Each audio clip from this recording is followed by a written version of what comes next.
नमस्कार, बहुत बहुत स्वागत है आपका। आप देखना शुरू कर चुके हैं राष्ट्रपथ। आपके साथ मैं हूं अर्चना सिंह। राहुल गांधी अब बेहद खतरनाक होते जा रहे हैं। जी हाँ, राहुल गांधी जिस तरह की राजनीति कर रहे हैं, राहुल गांधी अपनी राजनीति के लिए जो बातें कर रहे हैं वो अब खतरनाक स्तर तक जा रही है।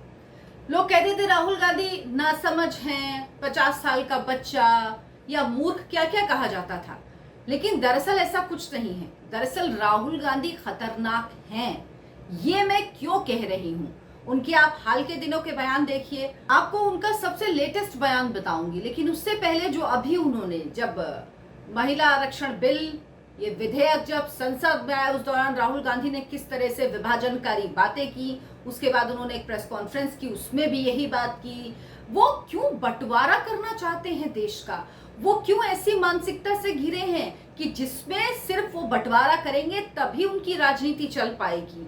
क्यों इस तरह की राजनीति कर रहे हैं? क्यों विभाजनकारी बातें वो करते हैं? अब राहुल गांधी ने जो कहा वो बहुत खतरनाक है, और वो इतने आराम से बोल गए जैसे कुछ हुआ ही ना हो। राहुल गांधी ने कहा, वो महिला आरक्षण के मुद्दे पर ही एक प्रेस कॉन्फ्रेंस कर रहे थे। उन्होंने कहा, पार्लियामेंट में आप किसी बीजेपी के एमपी से पूछ लीजिए कि वो कोई डिसीजन लेता है, कोई कानून बनाता है, किसी कानून को बनाने में भाग लेता है, चाहे कांग्रेस के नेता हो चाहे बीजेपी के नेता हो, वो कोई डिसीजन नहीं लेते, किसी कानून बनाने में हिस्सा नहीं लेते। बीजेपी ने इन्हें मूर्ति बना रखा है, जिनके पास ना पावर है ना वो कुछ कर सकते हैं, यानी पावरलेस, यूजलेस, मूर्ति बना रखा है। ये बात उन्होंने मूर्ति के लिए कही है। वो विग्रह जिनकी आराधना हम करते हैं, वो विग्रह जिनके दर्शन के लिए करोड़ों हिंदू हर साल जाते हैं। राहुल जी, आप ये बताइए कि इन मूर्तियों के बारे में आपको ये बोलना और ये कंपैरिजन आखिर क्यों किया? कहां से ये समझ आती है? कहां से ये दिमाग आता है? आप मूर्तियों को कह रहे हैं कि वो पावरलेस हैं, आप मूर्तियों को कह रहे हैं कि वो यूजलेस हैं। मतलब ये आप सोच कैसे सकते हो? और आपको याद होगा अभी कुछ दिन पहले यही वो राहुल गांधी हैं जिन्होंने कहा था, मैंने वेद पढ़े हैं, पुराण पढ़े हैं। राहुल जी, अगर आपने वेद और पुराण पढ़े होते तो आपको समझ होती।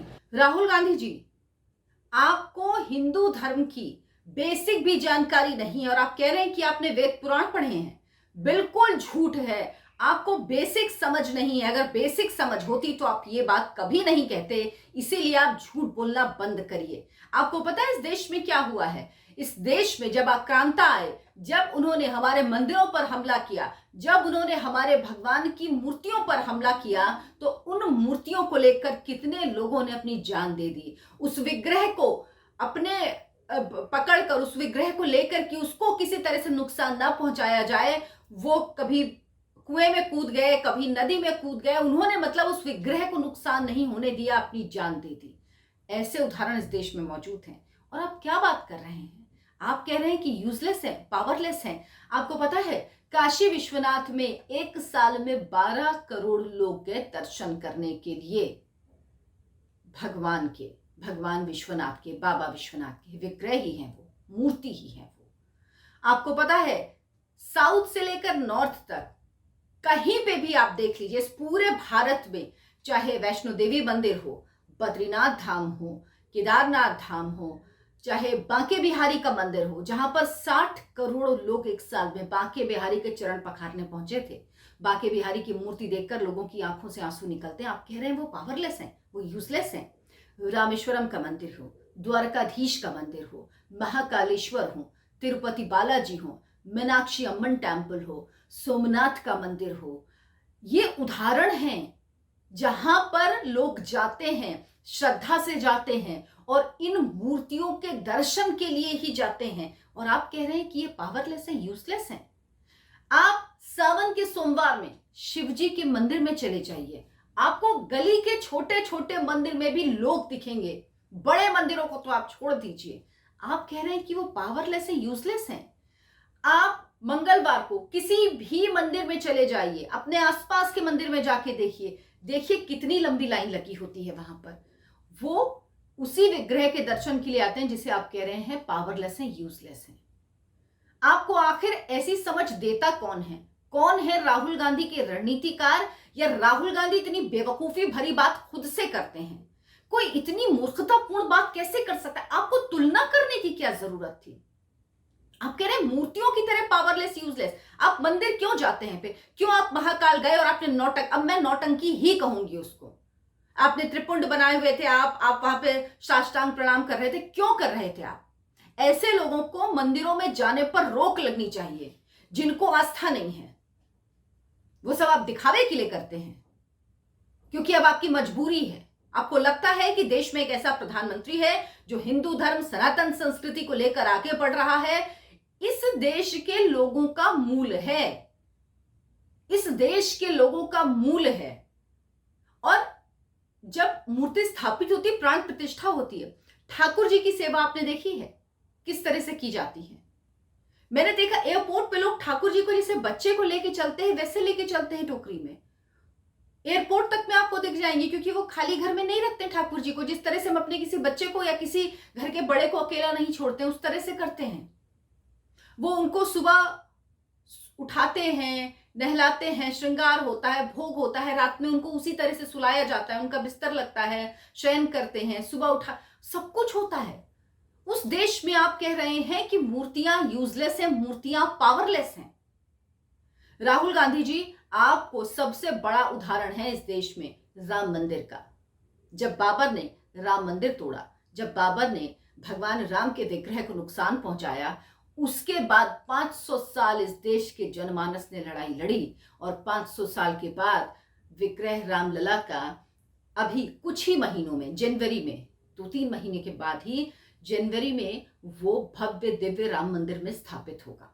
इसके लिए लोगों ने अपनी जान दे दी, सिर्फ इस विग्रह को राम मंदिर में स्थापित करवाने के लिए।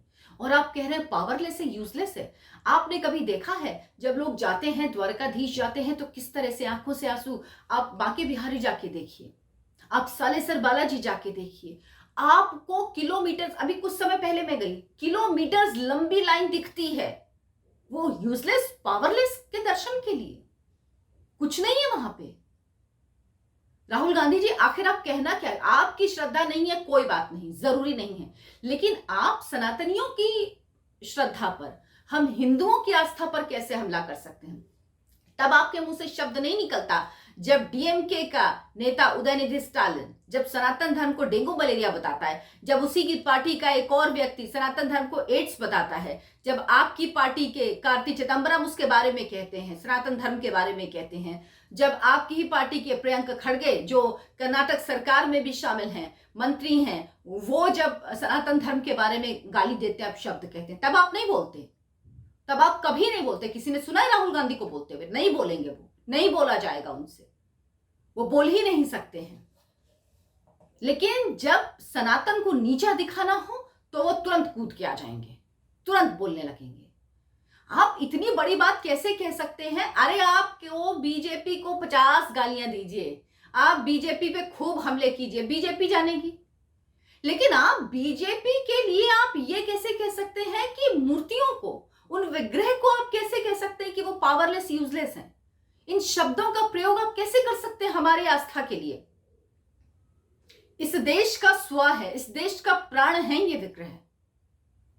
आपको ये बात समझ में नहीं आएगी, और जब यही सच बोल देते हैं तो सबको बुरा लग जाता है, क्योंकि आपके अंदर वो जो इकोसिस्टम चलता है ना, उसमें आप वेद पुराण पढ़ेंगे। जिसके मन में धर्म के लिए यह आस्था हो वो वेद पुराण पढ़ेगा। व्यक्ति झूठ फैलाना, झूठ बातें, और इसके बाद तो साफ है कि आपने कोई वेद, कोई पुराण कुछ नहीं पढ़ा हुआ है, सिर्फ और सिर्फ झूठ बोलते हैं आप, झूठ की दुकानदारी करते हैं आप। ये ध्यान रखिए कि इस देश के सनातन को, हिंदुओं को अगर आप इसी तरह नीचा दिखाएंगे तो 400 से 40 पर आ गए थे, अभी स्थिति और भी खराब हो जाएगी।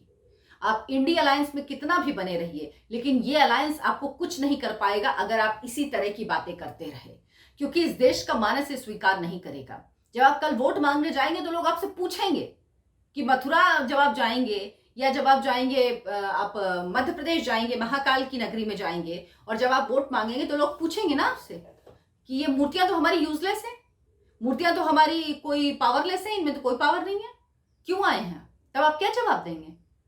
राहुल गांधी जी, इस देश को समझिए और नहीं समझ सकते तो अपना मुंह बंद रखिए, क्योंकि इस देश के लोग ये अपमान अपने धर्म का बर्दाश्त नहीं करेंगे। हिम्मत नहीं आपकी किसी और के बारे में बोलने की, किसी और धर्म के बारे में बोल के दिखाइए, कभी नहीं बोल पाएंगे आप। लेकिन बहुत आसान है और मुझे समझ में नहीं आता कि इस खबर के बारे में चर्चा ही नहीं हो रही। कितनी बड़ी खबर है ये, इस पर किसी का ध्यान ही नहीं जा रहा है।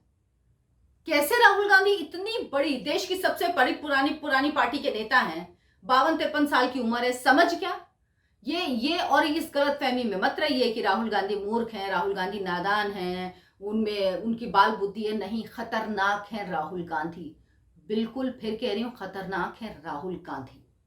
मेरे इस वीडियो को लाइक करें, शेयर करें और चैनल को सब्सक्राइब जरूर कर लें। नमस्कार।